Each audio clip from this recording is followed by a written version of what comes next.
Hey everyone, and welcome back.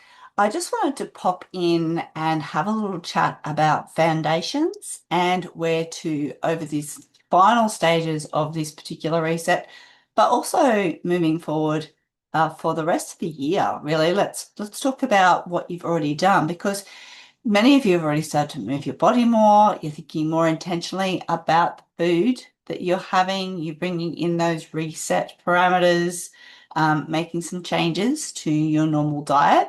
You're building awareness around your habits, and that's really important. And also, I see many of you creating small pockets of time for yourself. And that's not small. That's not small at all. That's actually the beginning of real change.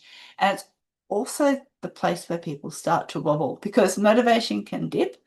Life gets busy. Again, we've always got something else creeping in, and that's when the old habits start to come back.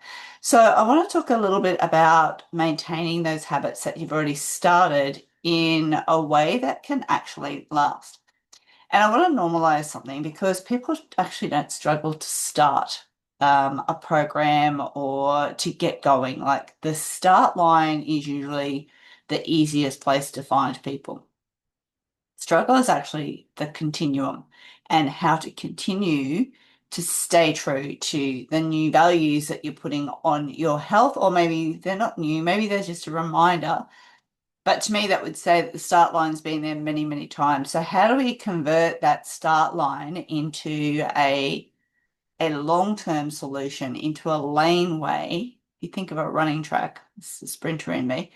You've got the start line, but let's stay in the lane. We use that term, stay in your lane, stay in your lane. And it's not because you like discipline.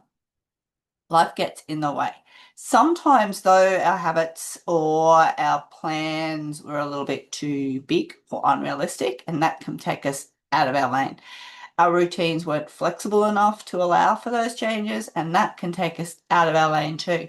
Results didn't come quickly enough, so we get frustrated, and instead of just staying true, staying in that lane, we throw our cookies out and step off the racetrack, step off the track altogether, only to find ourselves back at that restart lining up again down the track. And maybe something that you started felt quite restrictive, and that's possible too. But when I look at this group, it's not lack of effort. But you're learning to integrate these habits that you are forming into your day to day. So motivation is always high, always at that start, but motivation is not actually the most reliable thing in the world because it comes and goes. And what we need to create that long-term change is a lot deeper. So instead of asking yourself, what do I need to do? I want you to ask yourself, who am I becoming? Am I someone who's prioritizing health, who's planning out meals, who's moving my body regularly, who shows up when it's not perfect? It doesn't matter. You know, if you had planned to do a 20-minute workout class and you realize you've kind of stuffed around, you've only got 10 minutes, do 10 minutes. It doesn't have to be perfect. Don't toss it out completely. Just do what you can. And when behaviors start to align with who you are coming and you're becoming and your new identity, you will find them easier to maintain. But it's not about forcing yourself, but reinforcing who you are and where you're going. I want you to think about habit anchors, okay? Not the 10 things, not perfection, just those constant anchors. So, number one, let's think about nourishing consistently.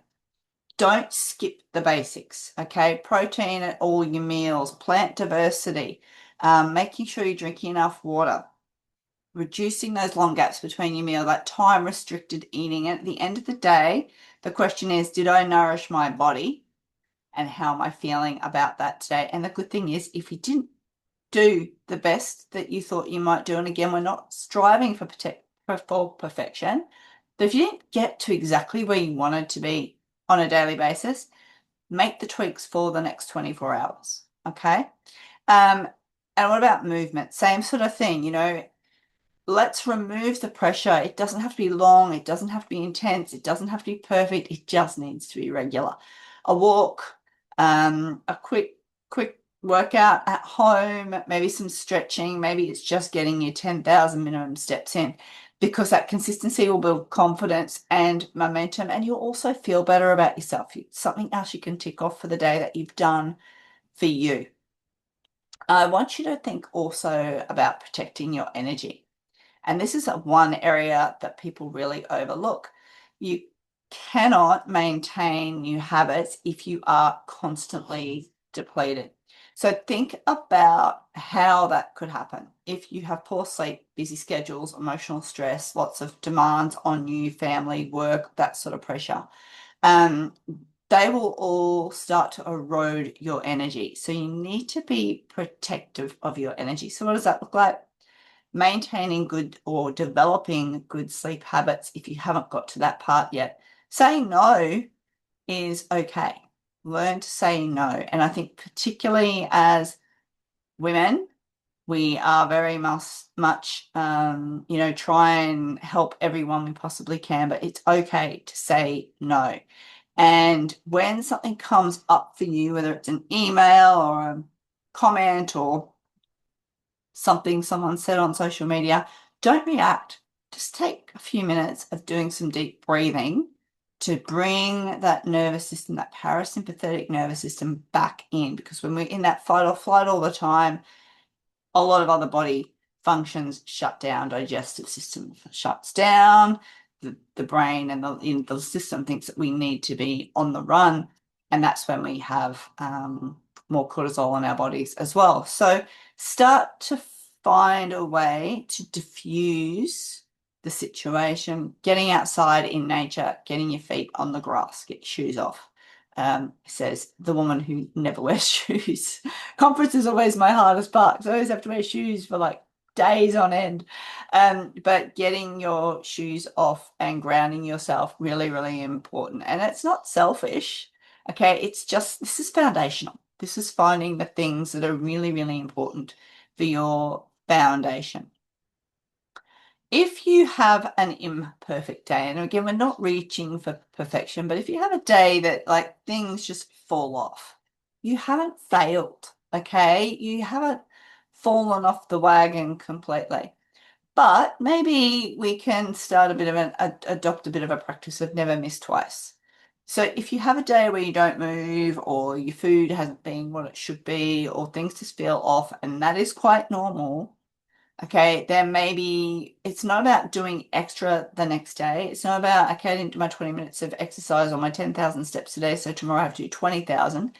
That's not what we're talking about. But we acknowledge that we've made a day where things weren't great, and tomorrow we're going to make up for it. Now, this is not a 7-day you have to move every minute of every day kind of thing either, or you need to have some time where you can just be. But just be, maybe make some really healthy, yummy raw treats or something that you can snack on rather than reaching for the pack of Tim Tams. So just being aware of what your triggers would be that would take you off, and being prepared for those. And one thing is just don't buy the Tim Tams. They're not allowed to be in the house, and then you can't revert to that behavior.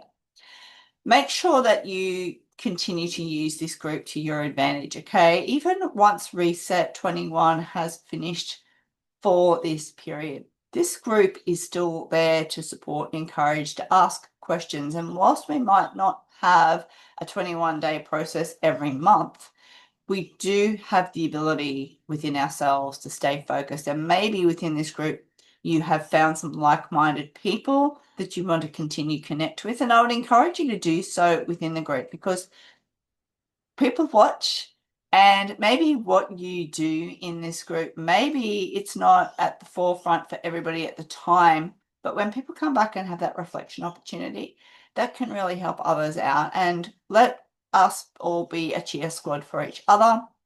Share your wins, share your struggles, ask your questions, and we'll continue to support each other through ReSet, because this is who we are.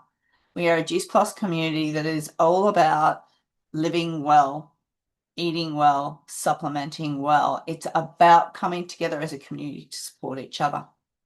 Now, what does progress look like for you from here on?